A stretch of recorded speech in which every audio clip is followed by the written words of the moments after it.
ሰላምና ጤና በያላችሁበት ይድረሳችሁ ውድና የተከበራችሁ ቤተሰቦቻችን እንደምን አላችሁልን? ከሁለተኛው የዩቲዩብ ቻናላችን አዲስ ስፖርት ልዩ የተለያዩ ስፖርታዊ ጉዳዮችን ልናካፍላችሁ እነሆ ዳግም ተገናኝተናል። ስለምትከታተሉን ስለምታደምጡን ከልብ አድርገን ነው የምናመሰግነው። ሁለተኛው ቻናላችን ላይ ትገኛላችሁ። በዚህ ቻናላችን የዝውውር ጉዳዮችን ሰፋ አድርገን ወደ እናንተም የምናደርስ ነው የሚሆነው። ቆይታችሁን ከኛ ጋር እንድታደርጉ በአክብሮት እንጋብዛለን። ሀሳብና አስተያየቶቻችሁንም እንድታጋሩን በአክብሮት ነው የምንጋብዘው። ፉአድ ባሩ የዛሬውን ፕሮግራም እየመራው ከእናንተ ጋር ቆይታን አደርጋለሁ። እናንተም ቪዲዮአችንን ላይክ፣ ቻናላችንን ደግሞ ሰብስክራይብ እያደረጋችሁ ቆይታችሁን ከኛ ጋር ታደርጉ ዘንድ በአክብሮት እንጋብዛለን። ከመሸጋገሪያ በኋላ በድጋሚ ተመልሰን እንመጣለን። አብራችሁኝ ቆዩ።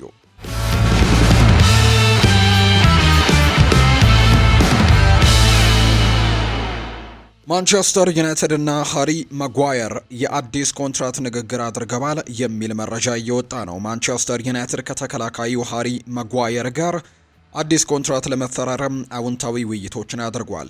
አሁን ያለው ኮንትራቱ በክረምቱ መጨረሻ ላይ የሚያልቀው ማጓየር በኦልድ ትራፎርድ የኮንትራት ንግግሮች ውስጥም ተሳትፎን አድርጓል። በማጓየር በተለይም በገንዘብ ማራኪ የሆኑ ቅናሾችን ለመስጠት ዝግጁ ከሆኑ ከሳዑዲ አረቢያ ክለቦች ከፍተኛ ፍላጎት እንዳለ ነው በርካቶች የሚያነሱት። ሆኖም ግን ሃሪ ማጓየር እነዚህን ቅናሾች በመተው ለአዲስ ኮንትራት ለመፈረምም የተዘጋጀ ይመስላል ተብሏል። አስገራሚው ነገር አዲስ የኮንትራት ማራዘሚያ ከፈረመ ተጫዋቹ ከፍተኛ ደሞዝ ቅነሳን መቀበሉን ግዴታ ያሳያል ተብሎ ነው እንደሚጠበቅ መረጃዎች እየወጡ የሚገኙትና ዝቅተኛ ደሞዝንም ይቀበላል ተብሎ እንደሚጠበቅ ነው መረጃዎቹ እየወጡ የሚገኙት። ምክንያቱም በሚቀጥለው ኮንትራቱ ላይ ትልቅ ደሞዝ ይከፈሏል ተብሎ እንደማይጠበቅ መረጃዎች ያሳያሉ።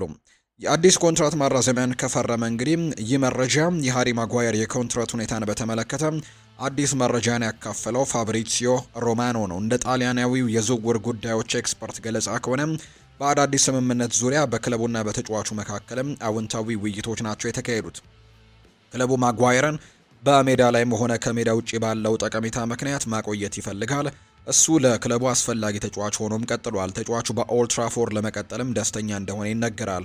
ሁለቱ ወገኖች አሁን ላይ ማጓየርን ለማቆየት ከፍተኛ የደሞዝ ቅነሳንም እንዲሁ እንዲቀበልም ስለሚጠብቃቸው የገንዘብ ስምምነት ላይ መድረስ ይኖርባቸዋል ተብሎ ነው የሚታሰበው። ሃሪ ማጓየር ሌላው ትኩረት የሚስበው ጉዳይ ምክንያቱም በቅርብ ቀናት ውስጥ በማንቸስተር ዩናይትድ ሰዎች ጋር ለመገናኘት ወደ ካሪንግተን የመጣው የማጓየር ወኪል መካከል ስብሰባ ተደርጓል። ሃሪ ማጓየር በክለቡ የመቆየት ከመቼውም በላይ ደስተኛ ይሆናል። እናም ክለቡም በሜዳ ላይም በጣም ጥሩ እንቅስቃሴዎችን እያደረገ ያለውንና በመልበሻ ክፍል ውስጥም የአመራር ብቃቱን እያሳየ ያለውን ተጫዋች ለማስቀጠልም በጣም ደስተኛ ይሆናሉ ተብሎ ይጠበቃል።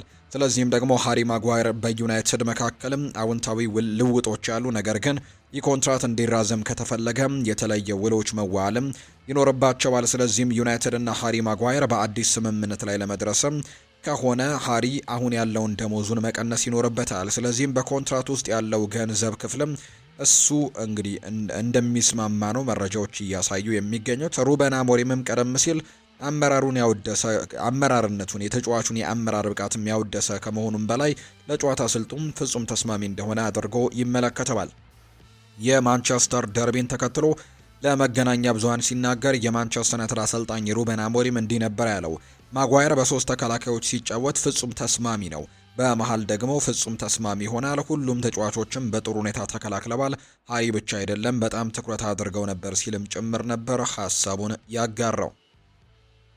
በየርገን ክሎፕ እና በኤድዋርድስ መካከል የነበረው ውጥረት ምክንያት ምንም እንኳን ሚኬል ኤድዋርድስ በይፋ ከክለቡ ለመልቀቅ የወሰነው ከ10 ዓመታት በኋላ ለውጥን ለማምጣት ባለው እምነት እንደሆነ ቢነገርም ከዚህ በስተጀርባ ግን ውጥረት እንደነበር ዘገባዎች ይጠቁማሉ። የዳርዊን ኑኔዝ ዝውውር በ2022 ክረምት ላይ ዳርዊን ኑኔዝ በ64 ሚሊዮን ፓውንድ ማስፈረሙ የየርገን ክሎፕ የዝውውር ውሳኔ ተጽዕኖ መጨመር ቁልፍ ጊዜ ተደርጎ ይወሰዳል።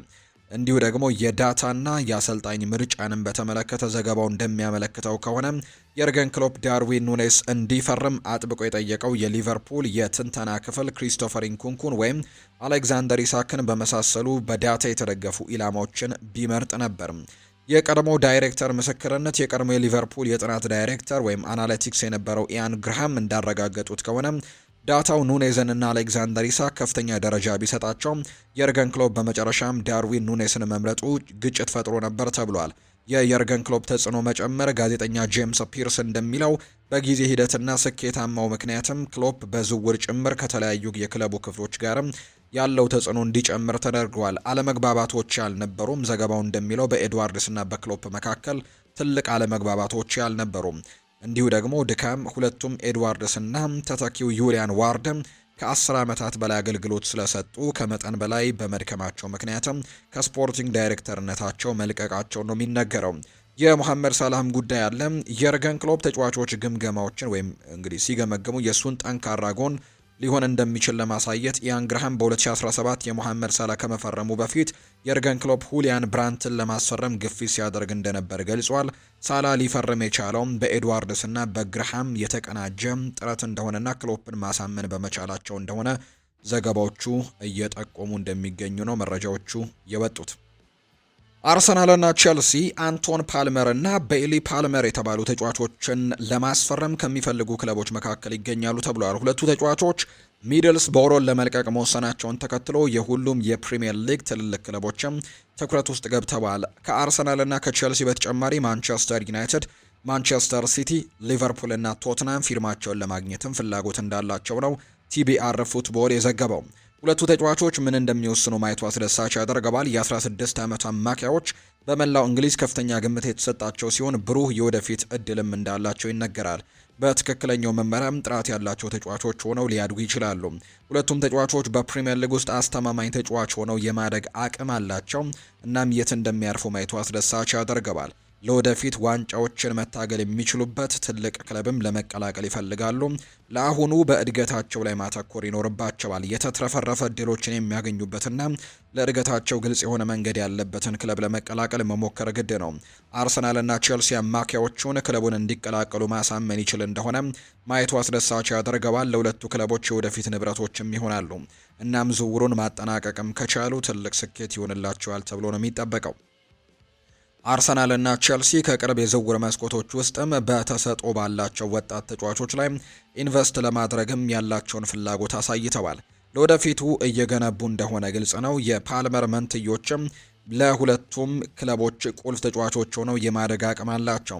እናም የት እንደሚሄዱ የሚታይ ይሆናል። አርሰናል ወይም ቼልሲ የመቀላቀል እድል ለእነሱ በጣም አስደሳች ያደርገዋል ተብሎ ነው የሚጠበቀው። ምክንያቱም ለእነሱ ትልቅ እርምጃ ተደርጎ ነው የሚወሰደው። ማንቸስተር ዩናይትድ ጥራት ያለው ግብ ጠባቂ ለማስፈረም እየፈለገ ሲሆን አሁን ላይ ኢላማውን ለይቷል ተብሏል። የ23 ዓመቱ ተጫዋች ለፍራይበርግ በጣም ጥሩ ብቃትን እያሳየ የሚገኝ ተጫዋች እንደሆነና ኖህ አቱቦሉን የተባለ ተጫዋችም ለማስፈረም ፍላጎት አለው። ብቃቱ ማንቸስተር ዩናይትድ ስካውቶችንም አስገርሟል። በቀጣይ ወራትም እሱን ለማስፈረም ይወስኑ እንደሆነ ማየቱ ትኩረት የሚስብ ይሆናል። የጀርመኑ ክለብ ተጫዋቹን በ2026 ለመሸጥ ክፍት ሊሆን ይችላል። ጋዜጠኛ ግሬም ቤሊ ለቲቢአር ፉትቦል እንደተናገረው ዩናይትድ በግብ ጠባቂዎች ላይ ትጋቱን እያከናወነ ነው። ሴኔ ላሜንስ ቢመጣም እና ጥሩ ብቃትም ቢያሳይ እንኳን በረጅም ጊዜ ግን አንድሬ ኦናናና አልታይ ባይንደርን ስለሚያሰናብቱ ሌላ ግብ ጠባቂ ይፈልጋሉም ያስፈልጋቸዋል። በአማራጭ ላይ ደግሞ በደንብ ያውቃሉ። ነገር ግን በዚህ የውድድር ዘመን የዩናይትድ ስካውቶች ካስደነቁና መካከል አንደኛው አቱቦሉ የተባለው ተጫዋች መሆኑ ተነግሯል። እሱ በጀርመን ቡንደስሊጋ ውስጥ ካሉት ምርጥ ተጫዋቾች መካከል አንደኛው ሆኖ እየታየ ነው። እናም ፍራይበርግ በ2026 ለመሸጥም ይጠብቃል ተብሎ ነው የሚታሰበው። አቱቦሉ አስተማማኝ ጎል አዳኝ እንግዲህ ጎል መላሽ ሲሆንም በተለይም ፍጹም ቅጣት ምቶችን በማዳን ረገድም እጅግ በጣም ጥሩ ተጫዋች እንደሆነ ይነገራል። በቡንደስሊጋው ላይም 5 ፍጹም ቅጣት ምቶችን በተከታታይ አድኗል። ይህም ለሊጉ ደግሞ ሪከርድ ነው። ማንቸስተር ዩናይትድ ለአልታይ ባይንደር አማራጭ ያስፈልገዋል። እናም የጀርመኑ ግብ ጠባቂም ለእነርሱ የተሻለ አማራጭ ሆኖ ሊገኝ ይችላል ተብሎ ይታሰባል። ዝውውሩን ማጠናቀቅ ይችሉ እንደሆነ ወደፊት የሚታይ ጉዳይ ነው። ማንቸስተር ዩናይትድ ለግብ ጠባቂው ከፍተኛ ክፍያ ለመክፈል የሚያስችል የገንዘብ አቅምም እንዲሁ እንደሚኖራቸው ጭምር ነው የሚገለጸው። ስለዚህም አስቸጋሪ ሊሆን እንደማይችል ዘገባዎች ያሳያሉ ተብሎ ይጠበቃል። የ23 ዓመቱ ተጫዋችም ክለቡን እንዲቀላቀል ማሳመን በጣም አስቸጋሪ ላይሆን ይችላል። ከጀርመኑ ክለብ ጋር ስምምነት በቅርቡ ማሳካት ይችሉ እንደሆነ ማየቱ አስደሳች ያደርገዋል ተብሎ እንደሚጠበቅ ነው መረጃዎች የወጡት። አቱቦሉ ገና ወጣት ተጫዋች ሲሆን በአሰልጣኝና በልምምድ ደግሞ እየተሻለ እንደሚሄድ ያምናሉ። እንዲሁ ደግሞ ለክለቡ የረጅም ጊዜ አስፈላጊ ንብረትም ሆኖ ሊያገለግል ይችላል። በእንግሊዝ መደበኛ ጨዋታን ማግኘቱ የበለጠ እንዲሻሻልም ሊረዳው ይችላል እና ዝውውሩ ለግብ ጠባቂም ተስማሚ ሊሆን ይችላል ተብሎ ነው የሚጠበቀው።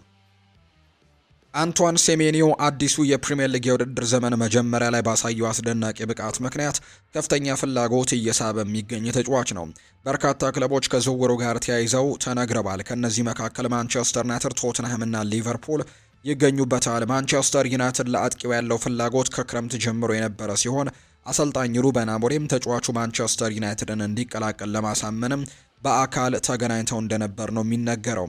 ስፐርስ ሌላኛው ከቼሪዎቹ ኮከብ ጋር ስሙ የተገናኘ ክለብ ሲሆን ሊቨርፑል ደግሞ በቅርቡ ከተጫዋቹ ጋር ስሙ ተያይዞ ሲጠቀስ እሱን ለማስፈረምም እንደ ተወዳጅ ቡድንም ይቆጠራል። ሊቨርፑል ስለ ተጫዋቹ ዝግጁነት እንደተጠየቀ የተዘገበው ከጥቂት ቀናት በፊት ሲሆን ቦርንመዝ ለትክክለኛ ዋጋ ለመሸጥም ፍቃደኛ ነው። ከቅርብ ጊዜ መረጃዎች ደግሞ ከዝውውር ጉዳዮች ምንጭ አንዲ ካይላ የተገኘው መረጃ እንደሚያሳየው የሊቨርፑል ስፖርቲንግ ዳይሬክተር ሪቻርድ ሂውዝ የ25 ዓመቱን ተጫዋች በተመለከተ ከቦርንመዝ ጋር በቀጥታ ግንኙነት ላይ መሆናቸው ይነገራል። እንደዚህ ዘገባ ከሆነ እንግዲህ ሊቨርፑል የጋና ብሔራዊ ቡድን ተጫዋችን ለማስፈረም አሁንም ቀዳሚ ሆነዋል። ተጫዋቹ በጥር ወር የዝውውር መስኮት ወደ 100 ሚሊዮን ፓውንድ የሚጠጋ ክፍያ የሚያገኝ ሲሆን በሚቀጥለው ክረምት ግን ትንሽ ቀነስ ባለ 70 ሚሊዮን ፓውንድ አካባቢ ሊያስፈርሙት ይችላሉ። በትዊተር ወይም ኤክስ በምንለው ላይ ባሰፈረው ዘገባ እንዲህ ብሏል።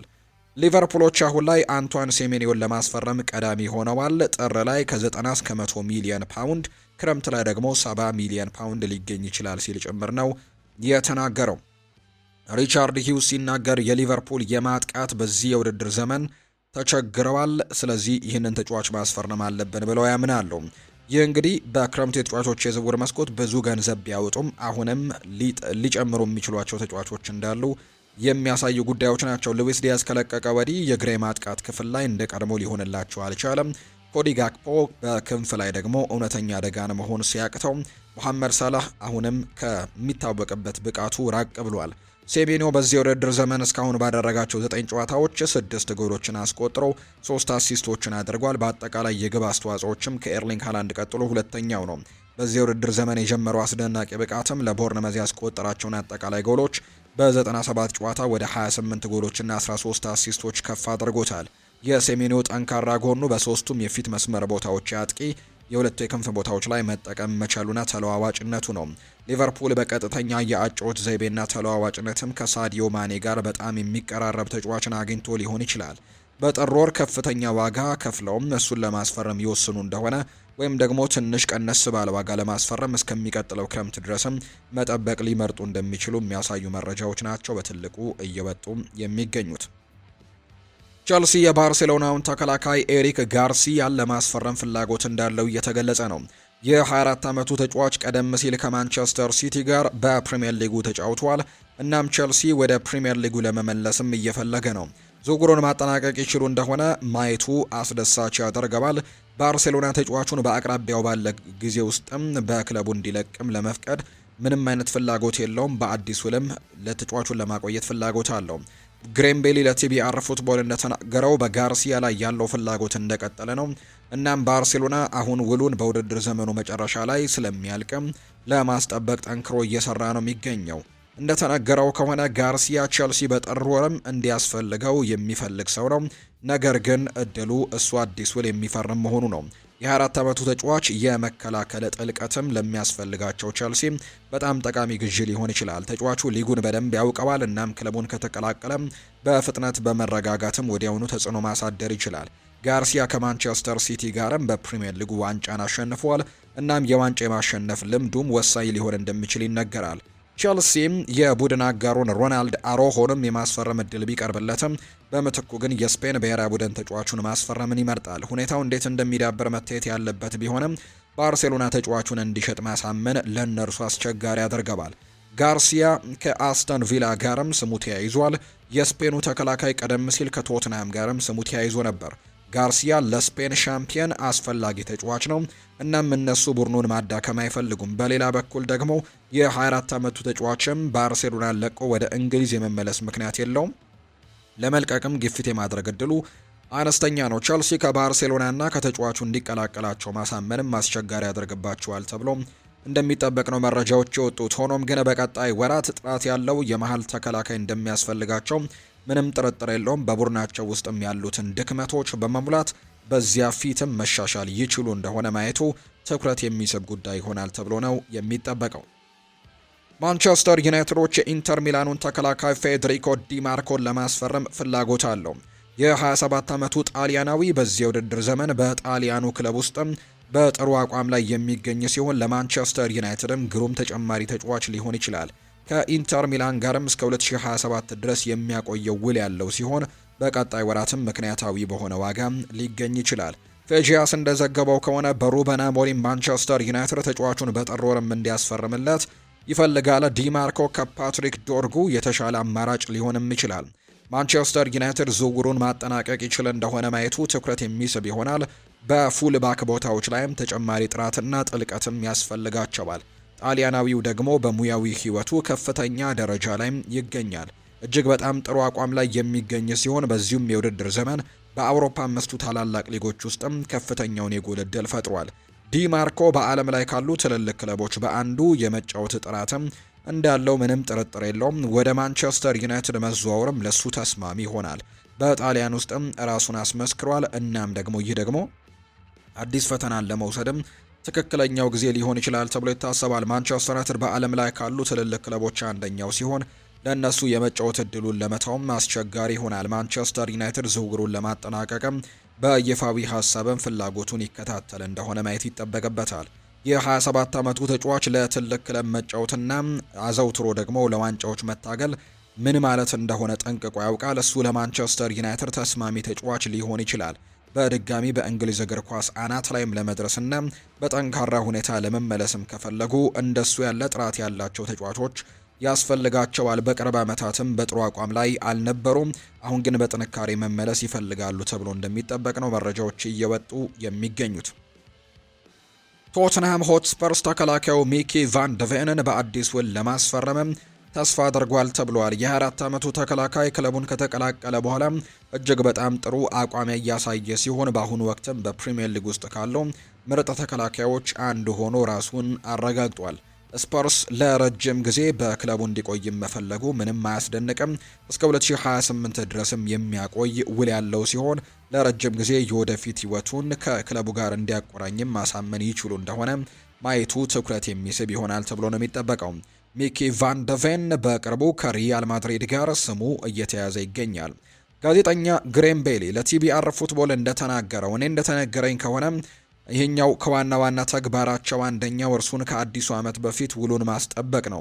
የቫን ደቬን ስምም አሁን ላይ እየተነሳ ባለው የመሃል ተከላካይ ወሬ ውስጥም እንዲካተት አይፈልጉም። ስፐርስ እስከ 2028 ድረስም በውል ስር እንዳለ ያውቃሉ። ስለዚህም ደግሞ በንድፈ ሀሳብም መንቀሳቀስም እንዲሁ ደግሞ ጭምር ይፈልጋሉ ተብሎ እንደሚጠበቅ ነው መረጃዎች እየወጡ የሚገኙ። ስለዚህም ይህንን ተጫዋች ማቆየት ነው በትልቁ ዓላማቸው ተብሎ እየተነሳ ይገኛል። በእንግሊዝ ወይም ደግሞ በአውሮፓም ካሉ ምርጥ ተጫዋቾች ጋርም እኩል ጎበዝ እንደሆነም ጠንቅቀው ያውቃሉ። ቶተንሃም በዚህ የውድድር ዘመን ጥሩ አቋምን አሳይቷል። በሊጉ የደረጃ ሰንጠረዥ ላይም 3ኛ ደረጃ ላይ ነው የሚገኘው። በአስደናቂ የውድድር ዘመን ጅማሬያቸውንም በመገንባት ለዋንጫዎችም ለመታገል ደግሞ ፍላጎት እንዳላቸው በርካቶች የሚያውቁት ጉዳይ ነው። እነሱ ታላቅ ምኞት ያለው ፕሮጀክት ያላቸው ሲሆን ግባቸውንም ለመፈጸም ጥራት ያላቸው ተጫዋቾችን ማስፈረም የግድ እንደሚጠበቅባቸው ያምናሉ ተብሎ ነው የሚታሰበው። ስለዚህም ደግሞ ከዚህ በተጨማሪም ምርጥ ተጫዋቾቻቸውን ማስቀረት ይኖርባቸዋል ወይም ማቆየት ደግሞ ትልቁ ዓላማቸው ይሆናል ተብሎ ይታሰባል። የሆላንድ ብሔራዊ ቡድን ተጫዋችም የሆነው ቫን ደቬን እሱን ማጣት ደግሞ ለክለቡ ወደፊት ትልቅ ጉዳት ይሆናል ተብሎ ነው የሚታሰበው። በተሻለ መጠንም ለረጅም ጊዜ ደግሞ በክለቡ እንዲቆይ ማድረግም በጣም ጠቃሚ ይሆናል ተብሎ ይታሰባል። ምክንያቱም የክለቡ ወሳኝ ተጫዋች ከመሆኑ ጋር በተያያዘ ከእርሱ ጋር አዲስ ውል ማስፈረምም በክለቡ ትልቅ መነሳሳትም ይፈጥራል ተብሎ ይጠበቃል ነው የሚለው ዘገባው። ስለዚህም ተከላካዩን በቀጣይ ወራት በአዲስ ውልም ለመፈረም ዝግጁ መሆኑን ማየቱ አስደሳች ያደርግላቸዋል። ወሳኝ ተጫዋቻቸውን ቶትንሃሞች በዚህ ክረምት የማጣት ምንም አይነት ፍላጎት እንደሌላቸው ነው መረጃው ጨምሮ እየገለጸ የሚገኘው። ፌጂያስ የተባለው የመረጃ ምንጭ እንደዘገበው ከሆነ ማንቸስተር ዩናይትድ በቀጣይ ወራት የክሪስታል ፓላሱን አጥቂ የሆነው ዣን ፊሊፕ ማቴታን ለማስፈረምም ፍላጎት እንዳለው የሚያሳዩ መረጃዎች በትልቁ እየወጡ ይገኛሉ። የ28 ዓመቱ ፈረንሳዊ አጥቂ በፕሪምየር ሊጉ ጥሩ አቋም ያሳየ ሲሆን ባለፈው የውድድር ዘመን በሁሉም ውድድሮችም 17 ጎሎችን በስሙ አስመዝግቧል። በፕሪምየር ሊጉ አስተማማኝ አቋም እንዳለው አስመስክሯል። ስለሆነም ለማንቸስተር ዩናይትድ ግሩም ተጨማሪ ተጫዋች ሊሆን እንደሚችል በርካቶች ይገምታሉ። ምንም እንኳን በክረምቱ የተጫዋቾች የዝውውር መስኮት ላይ ቤንጃሚን ሼስኮን ቢያስፈርሙም በአጥቂ ክፍል ውስጥ ግን ተጨማሪ ጥልቀት ያስፈልጋቸዋል። አሁን ላይ ሌላ ጥራት ያለው አጥቂ ማስፈረም ለነሱ ተመራጭ ይሆናል ተብሎ ነው የሚጠበቀው።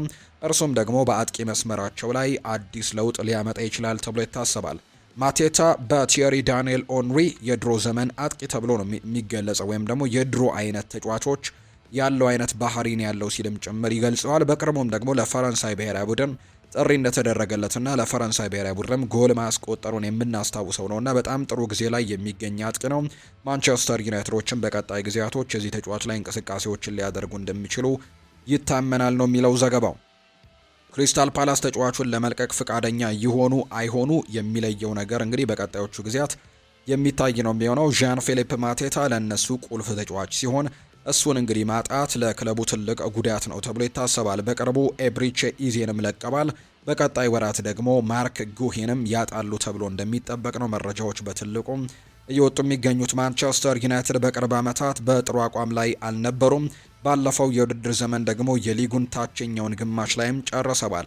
በዚህ ጊዜ ውስጥ የውድድር ዓመቱን በጥንካሬ ለመጨረስም በጣም ይጓጓሉ ነው የተባለው። ለመሻሻል ጥራት ያላቸው ተጫዋቾችም ያስፈልጋቸዋል። በቀጣይ ወራት ፈረንሳዊውን አጥቂ ለማስፈረም ይችሉ እንደሆነ ማየቱም ትኩረት የሚስብ ጉዳይ ይሆናል ተብሎ ነው የሚጠበቀው። እሱ በፕሪሚየር ሊግ ውስጥ በሚገባ ራሱን እያስመሰከረ የሚገኝ አይነት ተጫዋች ነው። በኦልትራፎርድም ፈጣን ተጽዕኖዎችንም ሊያሳድር የሚችል አይነት ተጫዋች እንደሆነ በርካቶች ያምናሉ። ከዚህ በተጨማሪም በሀገሪቱ ውስጥ ካሉ ትልልቅ ክለቦችም አንዱን የመቀላቀል እድሉ ለአጥቂው በጣም አስደሳች ይሆናል ተብሎ ነው የሚጠበቀው። አሁን ላይ በሙያዊ ህይወቱ አናት ላይም እንዲሁ የሚገኝ ሲሆን ይህ ደግሞ የላቀ ክለብን ለመቀላቀልም የመጨረሻ እድሉ ሊሆን ይችላል። ከማንቸስተር ዩናይትድ ተጨባጭ የዝውውር ሀሳብ ከቀረበ ሊቀላቀላቸው እንደሚችል በርካቶች ያምናሉ። ምክንያቱም ይህ ተጫዋች አሁን ላይ እድሜው 28 ነው የሚገኘው፣ የብቃቱ ጣሪያ ላይ ነው የሚገኘውና በዚህ ሰዓት ትልልቅ ክለቦች ጥያቄ አቅርበውለት ካልተቀላቀለ ከዚህ በኋላ ወደ ትልልቅ ክለቦች የመቀላቀል እድሉ በጣም ጠባብ ይሆናል፣ እድሜውም እየገፋ ከመምጣቱ ጋር በተያያዘ። ከዛ በተጨማሪ ግን በፈረንሳይ ብሔራዊ ቡድን ውስጥ ደግሞ ያሉት የቡድን አጋሮቹም በአውሮፓ ቻምፒየንስ ሊግ ጋር በተያዘም በርከት ያሉ ወሬዎችን ሲያወሩም ሰምቷልና ወደ አውሮፓ ቻምፒየንስ ሊግ የሚሳተፍ ክለብ መቀላቀልም ፍላጎቱ ውስጡ እንዳደረበት የሚያሳዩ ዘገባዎች በቅርብ ጊዜያቶች ውስጥ እየወጡ እንደሚገኙ የሚያሳዩ መረጃዎችን ነው በትልቁ እየሰማን የምንገኘው። የአይንትራክ ፍራንክፈርቱ ታዳጊ የኋላ መስመር ተጫዋች የሆነው ናትናኤል ብራውን በዚህ የውድድር ዘመን ባሳየው ተከታታይ አስደናቂ ብቃት ምክንያትም የአውሮፓ ታላላቅ ክለቦችን ትኩረት ውስጥ ገብቷል ብሏል ዘገባው። ቢልድ እንደዘገበው ከሆነ ሪያል ማድሪድ፣ አርሰናል እና ማንቸስተር ሲቲ ከፍተኛ ፍላጎት እዚህ ተጫዋች ላይ አሳይተውበታል ይለናል መረጃው። የ22 ዓመቱ ተጫዋች ከኤሲ ሚላን ጋርም ስሙ እየተነሳ ነው የሚገኘው። ይህም ዝናውን ምን ያክል በፍጥነት እያደገ እንደመጣ ደግሞ የሚያሳይ እንደሆነ መረጃዎች ይጠቁማሉ። የዝውውር ጉዳዮች አዋቂ የሆነው ፍሎሪያን ፕሌተንበርግ አይንትራክ ፍራንክፈርት እየጨመረ ያለውን ትኩረት ሙሉ በሙሉም እንደሚያውቅና ሽያጩን ከማሰቡ በፊትም ቢያንስ የ60 ሚሊዮን ዩሮ የዝውውር ጥያቄ እንደሚያቀርብ ነው ይጠበቃል ተብሎ የሚታሰበው። ጥር ወር እየቀረበ ሲሆን የክረምቱ የተጫዋቾች የዝውውር መስኮትም አሁን ላይ እንግዲህ እየቀረበ ነው። ሚኪ ብራውን በገበያው ላይ በጣም ተፈላጊ ከሆኑ የተከላካይ ኢላማዎች መካከል አንደኛው እንደሚሆን እየታየ ነው። አሁን ላይ እንግዲህ በሌሎች በኩልም ወደፊት መገስገስም ሆነ ወደ መሃል ሜዳ ደግሞ ዘልቆ መግባት የሚመቸው ሚኪ ብራውን ኳስን በማቀበል ላይም ሁለገብነትን የሚሰጥና ከአንድ የሜዳ ክፍልም ወደ ሌላ የሚደረግ ሽግግር ላይም አማራጭን የሚፈጥር ተጫዋች ይሆናል ተብሎ ይጠበቃል። ይህ ሁለገብነቱ ነው ሶስት የተለያዩ የአጮት ስልት ያላቸው ክለቦችን በምን ዙሪያ እንግዲህ እየተሽከረከሩ እንዳሉ የሚያስረዳው። በሚኬል አርቴታ የሚመራው አርሰናል ወደ መሃል ሜዳው የሚገቡና የመሃል ቦታዎችን ለመቆጣጠር የሚረዱ የኋላ መስመር ተጫዋቾችን ይፈልጋል። ብራውን ደግሞ ኳስን በግማሽ እንግዲህ ተቀብሎ ወደፊት ማቀበል መቻሉ ለአርሰናል የአጨዋወት ዘይቤ በጣም ተስማሚ ያደርገዋል ብለው በርካቶች እየተናገሩ ነው። በሌላ በኩል ማንቸስተር ሲቲም እንዲሁም ይህንን በማድረግ የኋላ መስመር ተጫዋቾችን እንደ ረዳት አማካዮች ወይም በመስመር ላይ እንደሚሮጡ ተጫዋቾች አድርጎ በተደጋጋሚ ይጠቀማልና ብራውን ይህንን ማድረግ የሚችል ሲሆን ይህም ፔፕ ጓርዲዮላ በገበያው ላይ የሚፈልገው አይነት ተጫዋች እንዲሆንም አድርጎታል የሚሉ ዘገባዎች እየወጡ ነው። ማንቸስተር ሲቲ እና አርሰናል እንግዲህ ለክለቡ ለዚህ ተጫዋችም ለብራውን ሽሚያም ደግሞ ፉክክር ውስጥ ናቸው። ነገር ግን እነዚህ ብቻ ሳይሆኑ 4 ክለቦችም ናቸው በዚህ ተጫዋች ዝውውር ጉዳይ ላይ በንቃት እየተሳተፉ የሚገኙ የሚሉ መረጃዎች እየወጡ ነው። እነዚህም ሪያል ማድሪድ፣ አርሰናል፣ ማንቸስተር ሲቲ እና ኤሲ ሚላን ሁሉም የአጨዋወት ስልታቸው ላይ መሻሻሎችን ሊያመጣ የሚችል ዘመናዊና ባለሁለት እንግዲህ በሁለቱም በኩል መጫወት የሚችል በግራም በቀኝም መጫወት የሚችል ተጫዋች አድርገው ይመለከቱታል። አይንትራክ ፍራንክፈርቶች ግን በ60 ሚሊዮን ፓውንድ ወይም ደግሞ 60 ሚሊዮን ዩሮ አካባቢ እና ከዚያ በላይም ደግሞ በሆነ ዋጋ ለመሸጥ ብቻ ናቸው ዝግጁ እንደሆኑ እየተነገረ የሚገኘው። ዝውውሩ በጥር ወር እውን ይሆናል ወይም ደግሞ እስከ ክረምት ድረስ ይጠበቃል የሚለው ፍላጎት ባሳዩት ክለቦች ላይ የሚመሰረት ነው። በጣም ጠንከር ብለው ከሄዱ በጥር ተጫዋቾች የዝውውር መስኮትም ተጫዋቹን ለማስፈረም እንቅስቃሴዎችን ሊያደርጉ ይችላሉ። በተጫዋቹ የወደፊት እቅዶች ላይም በትልቁ ይወሰናል ተብሎ ይታሰባል። በክረምት ይውጣ ወይ በጥር ደግሞ ይውጣ የሚለው ጉዳይ ላይ በትልቁ ተጫዋቹን መወሰን ይኖርበታል ተብሎ ይታሰባል። የብራውን እድገት ግን ከብሩህ ተስፋ ሰጪነት ወደ ዋና ኢላማነት አሁን ላይ እየተሸጋገረ እንደመጣ የሚያሳዩ ዘገባዎችን ነው በትልቁ እየተመለከትን የምንገኘው። የሴሪኤው ክለብ የሆነው ሮማ በማንቸስተር ዩናይትድ አጥቂ ጆሹዋ ዝርክዚ ላይ በጥር ወር የዝውውር መስኮት እንቅስቃሴ እያደረገ እንደሆነ መረጃዎች ወጥተዋል። ሮማ የፊት መስመሩን ለማጠናከር ጆሹዋ ዝርክዚን በውሰት ለማስፈረም እያሰበ እንዳለ የሚያሳዩ ነገሮችን በትልቁ እየተመለከትን ነው የምንገኘው። ዘሰን እንደዘገበው ሮማ የ24 ዓመቱን ተጫዋች ለቀሪው የውድድር ዘመንም የቡድኑ እንቅስቃሴ የኳስ ማቀበልና ጎል የማግባት አቅምንም የሚጨምር ከፍተኛ አቅም ያለው አማራጭም አድርገው ነው የሚመለከቱት። በዚህ የውድድር ዘመንም ለዩናይትድ አንድም የውድድር ጨዋታ በመጀመሪያው ቋሚ 11 ውስጥ ሳይጀምር የቀረው ዘርክዚ ወደ ኦልድ ትራፎርድ ከመዘዋወሩ በፊትም በቦሎኛ ባሳየው አስደናቂ ብቃት ምክንያትም በሴሪኤው ለረጅም ጊዜም አድናቆትን አትርፎ የነበረ ተጫዋች ነው። ከዛ በኋላ ነበር ወደ ማንቸስተር ዩናይትድ መቀላቀሉን የምናስታውሰው። ዩናይትድ በጥር ተጫዋቾች የዝውውር መስኮት መከፈት በፊት ከኔዘርላንድ ብሔራዊ ቡድን ተጫዋች ጋር ውይይት ለማድረግ ዝግጅት እያደረገ በመሆኑ በውድድር ዓመቱ አጋማሽ ላይም የክለብ ለውጥ ማድረግ የሚቻልበት እድል ሰፊ ነው ተብሎ ይታመናል። በቦሎኛ በሴሪኤው ባሳለፈው ጊዜም ጀርባውን ወደ ጎል አዙሮ የመጫወት ጥበብን አሳድጓል። በተመሳሳይ ደግሞ የግብ ክልል ውስጥም መስመሮችን በመዘርጋትም ብቃት ነበረው። እነዚህም ደግሞ ባህሪያት ከሮማ የአጨዋወት ስልት ጋር አሁን በትልቁ የሚጣጣሙ ናቸው ተብሎ ይታመናልና ወደዛ ክለብ ሊያመራ የሚችልበት እድል እንዳለ ነው የሚገለጸው። ለጆሹዋ ዘርክዚ ወደ ጣሊያን መመለስ ውጤታማነቱን ባረጋገጠበት ሊግ ውስጥ እንደገና መጫወት የሚያስችል ቀጣይነትን ይሰጠዋል ተብሎ ይታሰባል። ይህም ማንቸስተር ዩናይትድ በእነዚህ ምክንያቶች ተጫዋቹን ሲያስፈርም ያደነቀውን የነበረውን የተጫዋች አሁን ላይ ወደ ጣሊያን ሊልከው የሚችልበት እድል ሰፊ ሆኖ ተገኝቷል። ሆኖም ግን ቤንጃሚን ሼስኮ ወደ ክለቡ ከመጣ በኋላ ጆሹዋ ዘርክዚ የመጫወታ ጊዜም ለማግኘት እየተቸገረ ሲሆን አብዛኞቹ ተጫዋቾችም በሚቀጥለው ዓመት የዓለም ዋንጫ ለመዘጋጀትም ከፍተኛ ደቂቃ ለማግኘትም በሚፈልጉበት በዚህ የውድድር ዓመትም ጆሹዋ ዘርክዚ ከኦልድ ትራፎርድ ለመልቀቅም እያሰበ ይሆናል። ዘርክዚ ከተመሰረቱ ተጫዋቾች ጀርባ መቀመጡን ከቀጠለና እድሎቹ ውስን ከሆኑ በውሰት መስጠት ለሁሉም ወገኖችም ጠቃሚ ሊሆን ይችላል ተብሏል። ተጫዋቹ ሪትምና አቋሙን ያገኛል፣ እንዲሁም ደግሞ ጥሩ ብቃትም ካሳዩ ዩናይትድ ለወደፊቱ በጥሩ የዝውውር ክፍያም ሊሸጠው ይችላል ተብሎ ይጠበቃል ተብሎ ነው የሚታሰበው። የሴሪኤ ተጽዕኖም አለ። ዘርክዚ በቦሎኛ ያሳለፈው ጠንካራ የ2 ዓመታት ቆይታ በጣሊያን ያሉ አድናቂዎች በደረጃ ሰንጠረዡ አናት ላይ ውጤትን ሊያመጣላቸው የሚችል ተጫዋች መሆኑን አሳምኗቸዋል። ሌሎች የጣሊያን ክለቦችም እሱን መፈለጋቸው ያልተጠበቀ አይደለም። ሆኖም ግን ሮማ ሁኔታዎቹ የሚሰሩ ከሆነ ጆሹዋ ዘርክዚን ቅድሚያ የሚሰጡት ተጫዋች አድርገው በመቁጠርም ቀድመው ለመንቀሳቀስም ዝግጁ ይመስላሉ። የዝውውር መስኮቱ ከመከፈቱ በፊት ውይይት ለማድረግ ታቅዶ በመሆኑም ክለቦቹ በዝውውሩ ላይ ስምምነት ላይ መድረስ ይችሉ እንደሆነ እና ደግሞ ለተጫዋቹ የሚያስፈልገውን ማለትም የመጫወት እድሎችን መስጠት ይችሉ እንደሆነ ወደፊት የሚታይ ጉዳይ ይሆናል ተብሎ እንደሚጠበቅ ነው መረጃዎች በትልቁ እያሳዩ ይገኛሉ የተባለው። ውድና የተከበራችሁ ቤተሰቦቻችን ከሁለተኛው የዩቲዩብ ቻናላችን አዲስ ስፖርት ልዩ ለዛሬ ያዝንላችሁ አዲስ ስፖርታዊ ጉዳዮቻችን እነዚህን ነው የሚመስሉት። ስላደመጣችሁን ቆይታችሁ ከኛ ጋር ስለነበር እጅጉን ከልብ አድርገን እናመሰግናለን። ፉአድ ባህሩ የዛሬውን ፕሮግራም እየመራው ከእናንተ ጋር ቆይታን አድርጌያለሁ። በቀጣይ ፕሮግራሞቻችን ሌሎች ስፖርታዊ ጉዳዮችን፣ ሌሎች አዳዲስ መረጃዎችን ደግሞ አካተን በድጋሚ የምንገናኝ ይሆናል። ቆይታችሁ ከኛ ጋር ስለነበር ከልብ አድርጌ አመሰግናችኋለሁ። በቀጣይ ፕሮግራሞቻችን እንገናኛለን። መልካም ጊዜ መልካም ቀን እንዲሆንላችሁ ነው በአክብሮት የምመኘው።